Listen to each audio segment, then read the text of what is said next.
दोस्तों, आज मैं आपको एक कहानी सुनाने जा रहा हूँ। इस कहानी के माध्यम से आज आप यह समझ पाएंगे कि कर्म क्या होता है, क्योंकि हर एक इंसान का कर्म उसके सुख और दुख का भागी होता है। सही कर्म उसके सुख का भागी होता है और गलत कर्म उसके दुख का भागी होता है। एक राजा अपने मंत्री के साथ देश भ्रमण के लिए निकला। भ्रमण करते करते राजा अपने मंत्री के साथ एक बाजार में पहुंचा। उस बाजार में राजा का ध्यान एक दुकानदार के ऊपर गया। उस दुकानदार को देखते ही राजा के मन में जाने क्यों यह विचार आया कि मैं इस दुकानदार को कल फांसी दे दूं। यह बात राजा ने अपने मंत्री को बताई। मंत्री कुछ बोल पाते उससे पहले राजा उस दुकानदार की दुकान के आगे से निकल चुके थे और वो दूसरी बात करने लगे। मंत्री बहुत ही चिंतित हो गया। वह यह नहीं समझ पा रहा था कि दुकानदार की गलती क्या है। दुकानदार से बिना कुछ बात किए, बिना कुछ सोचे समझे महाराज ऐसा फैसला लेने के बारे में सोच ही क्यों रहे हैं। राजा और मंत्री के भ्रमण करने के बाद राज दरबार में वापस आ गए। मंत्री को रात में नींद नहीं आई। सुबह जागने के बाद मंत्री एक साधारण प्रजा का रूप बनाकर उस दुकानदार के पास गया और उस दुकानदार से पूछा, भाई तुम क्या बेचते हो? दुकानदार ने जवाब दिया, मैं चंदन की लकड़ी बेचता हूं। फिर मंत्री ने आसपास के लोगों से उस दुकानदार के बारे में पूछना शुरू किया। सब ने यही जवाब दिया कि दुकानदार किसी से भी नहीं बोलता, बस हमेशा दुखी रहता है। मंत्री को बात समझ में आ गई। मंत्री फिर दुकानदार के पास वापस गया और उस दुकानदार से पूछा, तुम हमेशा दुखी क्यों रहते हो?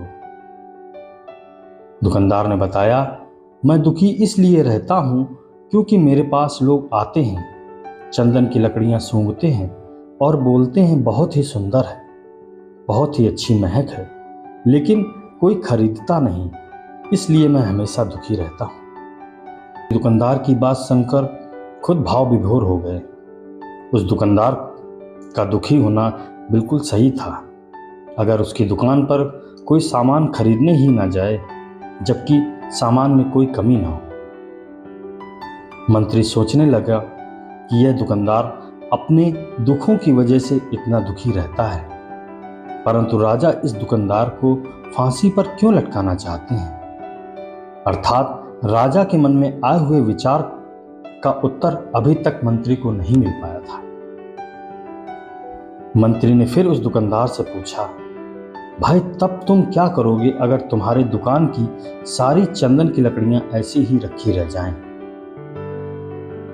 दुकानदार ने गुस्से भाव में बोला, हाँ मैं जानता हूं, मेरी चंदन की लकड़ियां ऐसे ही रखी रह जाएंगी, इन्हें कोई नहीं खरीदेगा। इसलिए मैं सोचता हूं कि हमारे देश का राजा जल्दी से मर जाए।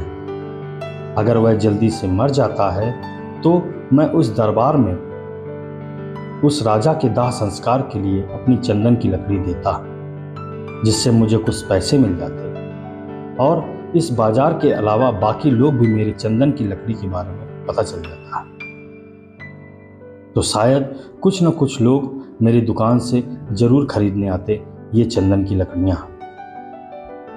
मंत्री दुकानदार की बात सुनकर सब कुछ समझ गया और उसके मन में एक विचार आया।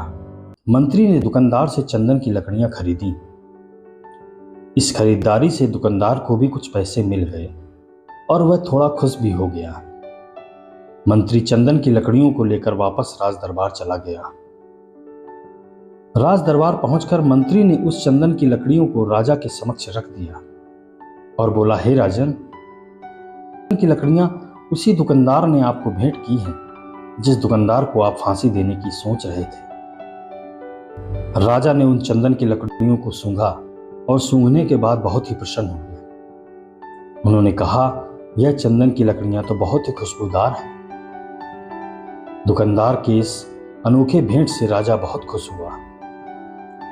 मंत्री को कुछ स्वर्ण मुद्राएं दी तथा बोले, जाओ उस दुकानदार को ये स्वर्ण मुद्राएं इनाम में दे देना और बोलना कि आज से महल में कोई भी चंदन की लकड़ी की जरूरत पड़ेगी तब तुम्हारे दुकान से ही चंदन की लकड़ी ली जाएगी। मंत्री जी मुस्कुराने लगे तथा यह सोचने लगे कि अब तो राजा के मन में उस दुकानदार को फांसी देने का विचार आ ही नहीं सकता, क्योंकि अब तो हमेशा राज दरबार में चंदन की लकड़ियों का इंतजाम की जिम्मेदारी उस दुकानदार को मिल गई है। मंत्री स्वर्ण मुद्राओं को लेकर वापस दुकानदार की तरफ चला गया। इधर राजा इस विचार में पड़ गए कि दुकानदार तो बहुत ही अच्छा इंसान है। जिस वक्त मैं उसके बारे में सोच रहा था कि मैं कल इसको फांसी दे दूंगा, तब शायद उसके मन में यह विचार चल रहा था कि राजन पहली बार मेरी दुकान के सामने आए हैं, क्यों न मैं उनको भेंट में अपनी खुशबूदार चंदन की लकड़ियां दूं। और आज उसने भेंट भेज भी दी। बेवजह ही मैं उसको फांसी देने के बारे में सोच रहा था। इधर मंत्री दुकानदार के पास पहुंच गया। मंत्री ने राजा के द्वारा दी हुई स्वर्ण मुद्राओं को दुकानदार को देते हुए कहा, जिन चंदन की लकड़ियों को कल मैं खरीद कर ले गया था, उन चंदन की लकड़ियों को राजा ने बहुत पसंद किया है और इनाम के तौर पर तुमको यह कुछ स्वर्ण मुद्राएं दी हैं। दुकानदार बहुत ही खुश होने लगा। साथ ही साथ मंत्री ने उसे दुकानदार को यह बताते हुए कहा कि आज के बाद राज दरबार में कभी भी कोई भी चंदन की लकड़ी की जरूरत पड़ेगी तो सारी चंदन की लकड़ियां तुम्हारी दुकान से ही ली जाएंगी। दुकानदार मंत्री की बात सुनकर बहुत ही खुश हो गया, मानो कि जैसे उसे कोई खजाना मिल गया हो। मंत्री ने दुकानदार से पूछा, तुम तो राजा के बारे में इतना बुरा भला सोचते थे, लेकिन राजा देखो तुम्हारी कितना चिंता करते हैं। राजा कितने अच्छे हैं। राजा अपनी प्रजा के बारे में कभी भी गलत नहीं सोचते। दुकानदार मंत्री की बात से सहमत हो गया और बहुत दुखी हुआ। दुकानदार मंत्री से बोला, मैं कितना गलत सोचता था राजा के बारे में। राजा तो बहुत ही अच्छे हैं, बड़े ही भले हैं।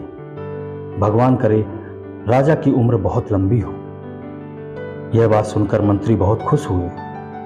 फिर मंत्री वहां से वापस राज दरबार को चले गए और यहीं पर बौद्ध जी ने अपनी कहानी को समाप्त करके अपने शिष्यों से पूछा, यह बताओ कि कर्म क्या है। किसी शिष्य ने कहा, कर्म बोले हुए शब्द है। किसी शिष्य ने कहा, कर्म वाणी है। तो किसी ने कहा कर्म सोच है। किसी ने कहा कर्म भावना है। अपने सारे शिष्यों का जवाब सुनने के बाद महात्मा बुद्ध जी ने बताया कि कर्म हर एक इंसान के खुद के विचार होते हैं। हमारे विचार जैसे रहेंगे हम वैसे ही कर्म करेंगे और उन्हीं विचारों के द्वारा की हुई कर्म हमारे सुख और दुख के उत्तरदायी होते हैं। अर्थात हमारे विचार अगर गलत हैं तो हमारे द्वारा किया हुआ कोई भी कर्म गलत ही होगा तथा इसका परिणाम भी गलत निकलेगा। परिणाम स्वरूप हम दुखी रहेंगे और हमारे विचार अगर सही हैं तो हम कर्म भी सही करेंगे। सही कर्म करेंगे तो सही फल भी मिलेगा, जिससे हम हमेशा सुखी रहेंगे।